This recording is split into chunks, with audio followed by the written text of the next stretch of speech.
Good afternoon, everybody. This is Keith with Spreadsheet Sports, Boomersdaddy on FanDuel, and a lot of the other DFS sites out there. Boomers DFS Daddy on Twitter. Give me a follow, like our YouTube page. We love all the feedback that we've been getting, and hopefully it'll just continue to grow through college football and NFL season. It's going to be a lot of fun today because we've got a extremely short slate, only 6 games in the MLB, so this is one of those days that it's going to be extremely important to make sure that you hit on the players that need to be hit on. I don't think that we're going to see as high scores as we've seen the last couple nights, actually all week. So it's going to be even more important that you kind of hit your pitcher. And you make sure that you get some good value bats in there and get some good offense in there as well. So kind of go position by position breakdown. Before I do that, though, before I forget, I want to go ahead and remind everybody that we do have a couple more slots available in the ESPN Spreadsheet Sports League. It is $25. The winner is going to take home $200. The regular season champ is going to take home $50, and then the runner-up is going to take home $50 as well. It is a full-point PPR. And the draft order will be randomized an hour before the draft. So that draft is going to be Thursday, September 3rd, at 9 p.m. Eastern. I had the times mixed up yet, and so it should be a lot of fun. Kind of test your waters out in some season long as well, and it's going to be a blast to be able to play against you guys all year during the NFL season. So, all right, to the MLB here. We've got, like I said, 6 games. We've got some good pitchers going. We've got some not so good pitchers going, and then we got some could do without them going. So, the pitchers that I like tonight, obviously the top one is going to be Garrett Cole. He's a -203 favorite. He's struggled over the last couple outings, but he is going against the Marlins. I know the Marlins have put up some runs every once in a while, but I don't see that happening tonight against Garrett Cole. So lock and load him in your cash games, but we're going to kind of gear more towards tournaments. I like Joe Ross. His brother last night pitched an absolutely phenomenal game. I think he came out in the 6th inning with the bases loaded and ended up having 2 more runs charged to him. Before that, he was absolutely dominant. And he was extremely low owned. I think I had him under 2% in a couple of my tournaments that I had him in. The bad part about that one was that he did great, and the bats that I had, they just did so, and there were a lot of home runs last night. So it kind of set me back a little bit to not have the right bats. So that's why we keep plugging away. We just keep rocking and rolling. I do like Joe Ross tonight going against the Padres. I also like Carlos Martinez going against the Diamondbacks. The thing that you've got to be weary about is the Diamondbacks are extremely good at home. They are a better offensive team at home, kind of like the Rockies. That is a hitter's ballpark. And the bad part about it is that the Cardinals offense has not been good lately. I know they put up 9 runs the other night, but they've been struggling a lot lately to be pretty consistent. So I do like a couple Cardinals tonight, but it's more of who they're playing. Ruby De La Rosa is not very good. He has the opportunities when he goes up against good hitting to absolutely just blow up. So the other one I like is actually Carlos Rodon. His strikeout potential has been up there. His strikeouts have been up there a lot lately. But the crazy thing is that he's been pretty inconsistent throughout the year. So if you remember a couple weeks ago, I put him on the verge. In one of my articles, I put him on the verge of making that next step, and he went out and dominated that night. He is going against the Mariners. The Mariners are they're hard to peg. And it's one of those things that they've got Mark Trumbo, who's supposed to be a lefty masher. They've got Nelson Cruz. They've got Robinson Cano, but they don't have a lot of other good supporting cast that has been performing this year. They've got a lot of good name value, but they haven't been performing, and therefore I do like Carlos Rodon tonight. So at catcher, I like Carlos Ruiz going against Jonathan Neese. Neese has been very, very good this year, considering who he has in that rotation around him. The problem is that I kind of tend to think that Neese is going to get shelled tonight. So if you want to talk about a capitalize off of chaos moment, then the Phillies are right there for it. There's just been times this year where the Phillies have swung the bats really, really good. Now, do I think they'll win the game? I'm not too sure about that because they've got Aaron Harang going for them. But this one's so hard. It's one of the highest totals of the night. But I think that if you want to get hitters at a lower ownership percentage, then the Phillies are going to be the way to go, because the Mets, from what they've been doing over the last week or so, they're going to be extremely highly owned tonight. So it might be worth it only taking one or two Mets instead of stacking them, and then just making it to where you have other supporting cast in there. Like I said, you've got to nail your pitching tonight, otherwise you're not going to stand a chance. So I also like Francisco Cervelli going against Nicolino. Obviously, we know the Pirates. They had a 6-run inning yesterday. That's kind of what helped derail a lot of teams because the Pirates were extremely low owned last night. So that could be another way you can go.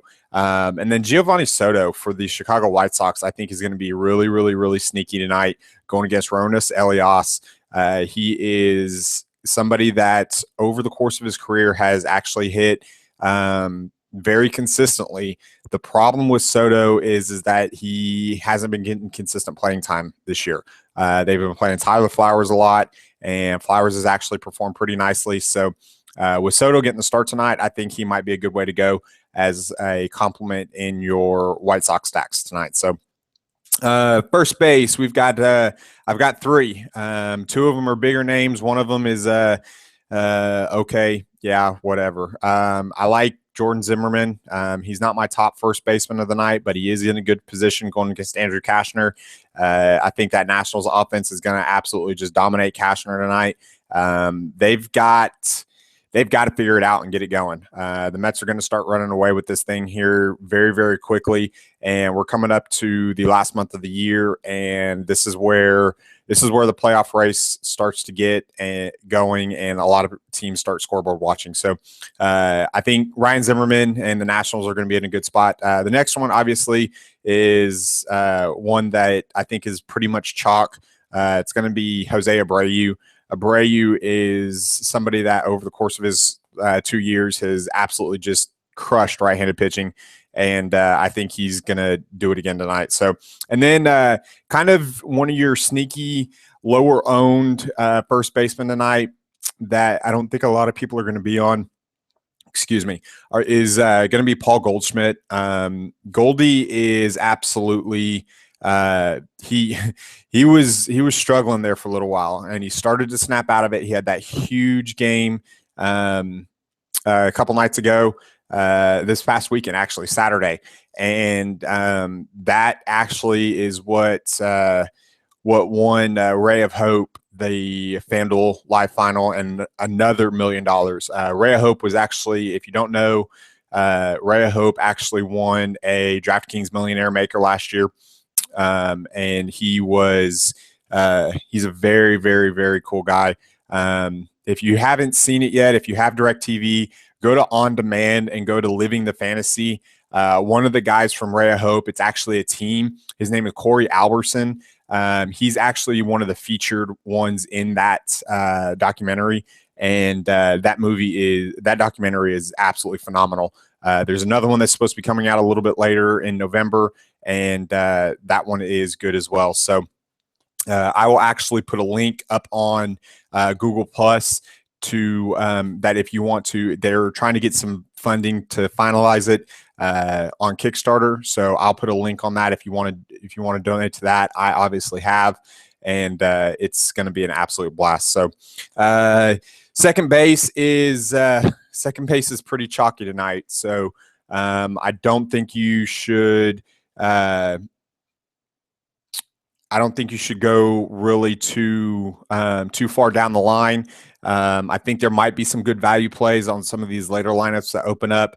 But with Colton Wong struggling the way he has, I think a buddy of mine said that he hadn't had a extra base hit since June 24th or something like that. Then it's narrowed down the field a little bit because Colton Wong used to be one of my default second basemen that I would just turn to, and you can't do that anymore.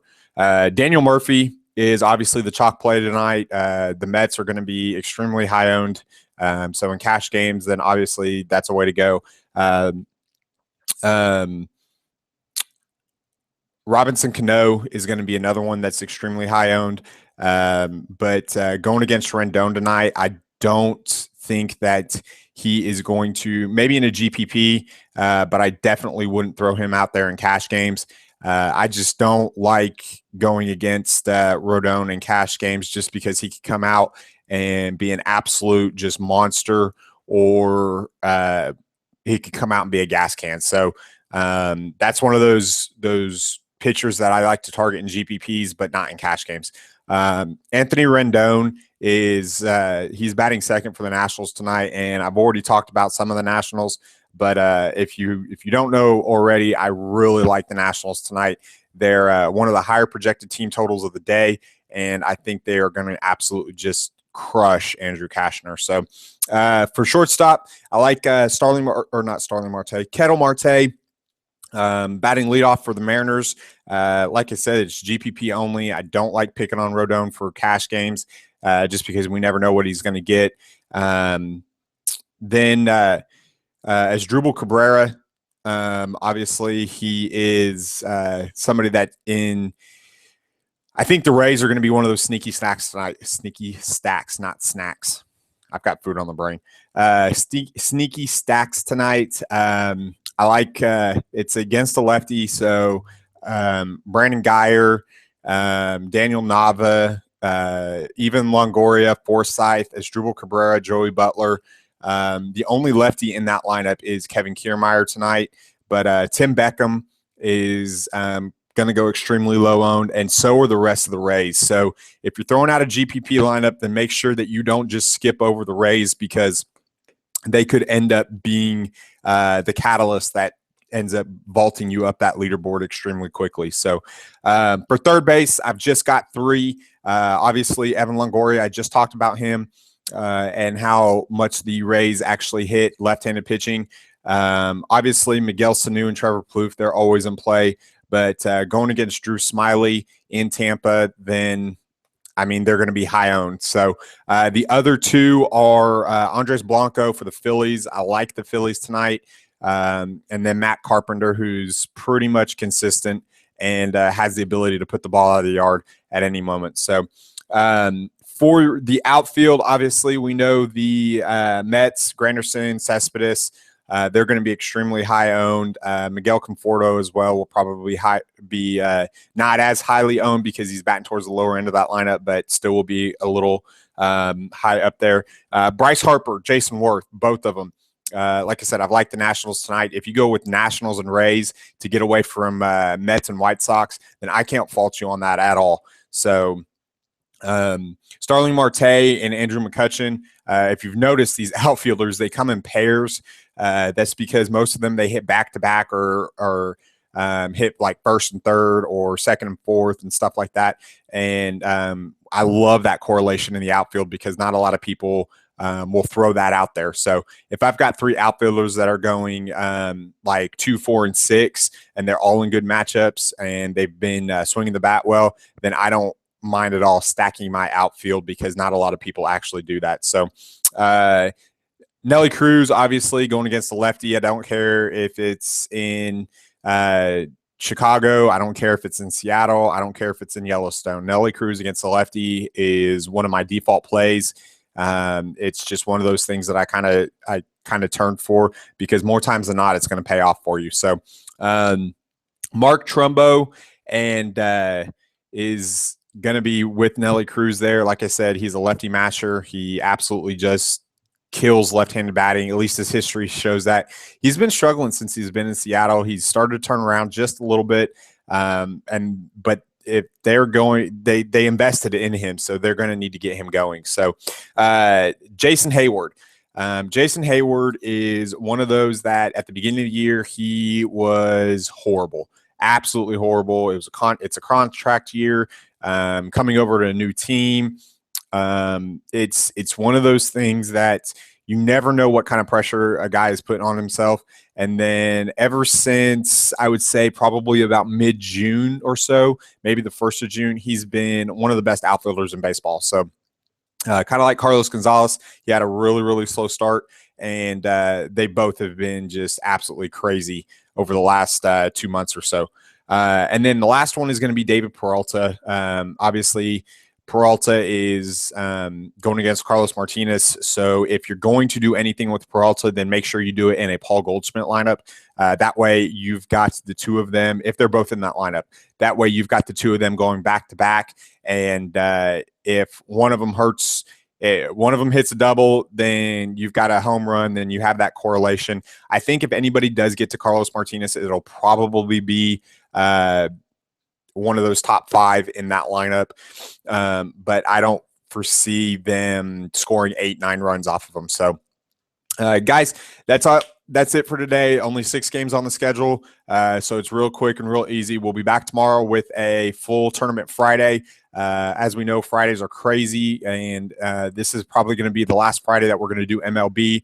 We've got a lot of college football and stuff that's going to start to be coming out next week. That's what I'm going to be doing all weekend. I've got the rest of my NFL DFS articles, 101 as far as roster construction for wide receivers, tight ends, and then kickers and defenses that should be out throughout the end of the weekend as well. So make sure you keep watching for that. And starting next week, I'll break down some college football for you guys and get you ready for Thursday night and get you ready for the opening weekend of college football. So for Spreadsheet Sports, I am Boomersdaddy. Make sure you like our YouTube page. Make sure you check out our blog, and make sure you give me a follow on Twitter. Have a good night. Bye.